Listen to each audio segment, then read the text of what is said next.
တော့ဒီလက်သမားဟင်းကြိုမှာပေါ့နော်ပါဝင်ပစ္စည်းတွေကတော့ကျွန်တော်တို့ဒီကြွက်နှစ်ရွက်မှုကတော့ဘယ်မိုးပဲထက်ရတယ်ပေါ့နော်ကျွန်တော်မှဒါပဲရှိလို့ဒါပဲထည့်တာပြီးတော့ကျွန်တော်တို့ရွှေဖယုံသီးရှိမယ်ပြီးတော့ကျွန်တော်ငရုတ်သီးရှိမယ်ပြီးရင်ကျွန်တော်တို့ဒီဇပလင်ကိုနော်ဇပလင်ကိုအဲ့လိုဒီဟိုတာထောင်းပြီးတော့ဒီလိုခြီထားတာလေးတွေပါမယ်ပြီးတော့ကျွန်တော်တို့ဒီမြစ်ပါမယ်ပေါ့နော်မြစ်ပါမယ်တောလျှောက်ရွက်ကလေးတွေဒီလိုနုနုလေးတွေအနှဲငယ်ပါမယ်ပေါ့နော်ပြီးတော့ကျွန်တော်တို့ပင်စိမ်းပါမယ်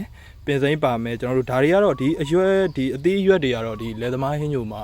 သူ rule တွေ law တွေမရှိဘူးထည့်ကျင်တာထည့်လို့ရတယ်ကြိုက်တာထည့်လို့ရတယ်ကျွန်တော်ကတော့ဒီမောင်လာဦးနီလေးကြိုက်လို့ထည့်ထားတယ်ပေါ့နော်ပြီးတော့ကျွန်တော်ဒီပန်းကော်ပီလေးတွေလည်းထည့်ထားပါတယ်ဆိုတော့ဒီလောက်ပါပဲ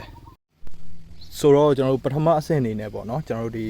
ကြက်သွန်အဖြူနေရှိမယ်ပြီးရင်ကျွန်တော်တို့ငရုတ်သီးစိမ့်တောင်ပေါ့နော်ပုံမှန်ကတော့9000 6000လောက်ထည့်ရတာကျွန်တော်ကတော့အဆက်ကြိုက်တော့နည်းနည်းများများထည့်တယ်ပေါ့နော်ပြီးတော့ရင်ကျွန်တော်တို့ငပိပေါ့နော်ဟိုတာမြင့်ငပိဒီဟိုစိမ့်စားငပိကိုကျွန်တော်တို့ဒီထမင်းစားစုံ4ပုံ1ပုံလောက်ပေါ့နော်ထည့်ပြီးတော့ကျွန်တော်တို့ထောင်းပါမယ်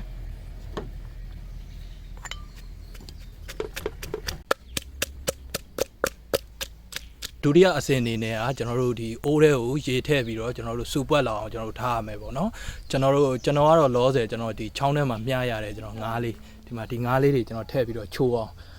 ကျွန်တော်ထည့်ထားလိုက်ပါတယ်ရေစူလာတဲ့အထိကျွန်တော်တို့စောင့်ရပါမယ်ရေဒီလိုစူပွက်လာပြီဆိုတော့ねကျွန်တော်တို့ခုနထောင်းထားတယ်ကျွန်တော်တို့ခုနထောင်းထားတဲ့ဟာလေးတွေထည့်ပါမယ်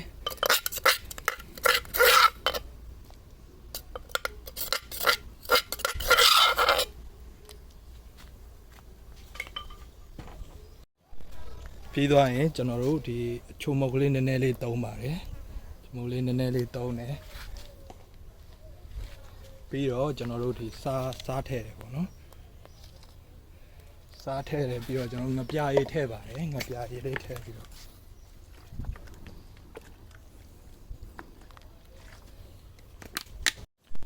တော့ငရုတ်ကောင်းမုံပေါ့နော်ငရုတ်ကောင်းမုံနယ်လေးထည့်ပေးပါမယ်ရေစူပွက်လာပြီဆိုတာနဲ့ကျွန်တော်တို့နောက်ဆုံးအဆင့်အနေနဲ့ကျွန်တော်တို့ဒီမိုးတို့ကျွန်တော်တို့ဒီအသီးအရွက်တွေပေါ့နော်ကျွန်တော်တို့အကုန်ထည့်ပါမယ်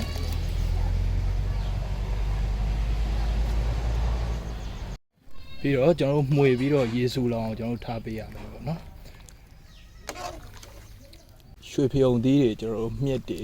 ပြီးတော့ဒီအသီးအရွက်တွေကျွန်တော်နူးလာပြီဆိုတာနဲ့ကျွန်တော်တို့စူပုတ်ရွက်ကကျွန်တော်တို့တောလျှောက်ရွက်ကပေါ့နော်အဲ့ဒါလေးအုပ်ပြီးတော့အုပ်ဆောင်လေးပိတ်ပြီးတော့ကျွန်တော်တို့အရန်ကိုစားကောင်းတဲ့ဂရင်းမြိန်စီမဲ့ကျွန်တော်တို့ဒီလက်သမားဟင်းကြိုလေးရပါပြီအခုလိုမျိုးကြည့်ရှုပေးတဲ့အရောက်ချင်းစီတိုင်းကိုကျွန်တော်အနေနဲ့ကျေးဇူးအများကြီးတင်ပါတယ်ကျွန်တော်နောက်ထပ်ဒီလိုမျိုးတိုင်းရင်းသားရိုးရာအစားအစာတွေဒေသထွက်အစားအစာတွေကိုအဓိကထားပြီးကျွန်တော် channel ကတင်သွားမှာဖြစ်တဲ့အတွက်ကျွန်တော်ရဲ့ channel ကို like and subscribe လေးလုပ်ပေးကြဖို့ကျွန်တော်တောင်းဆိုပါတယ်အားလုံးကိုကျေးဇူးတင်ပါတယ်တတာ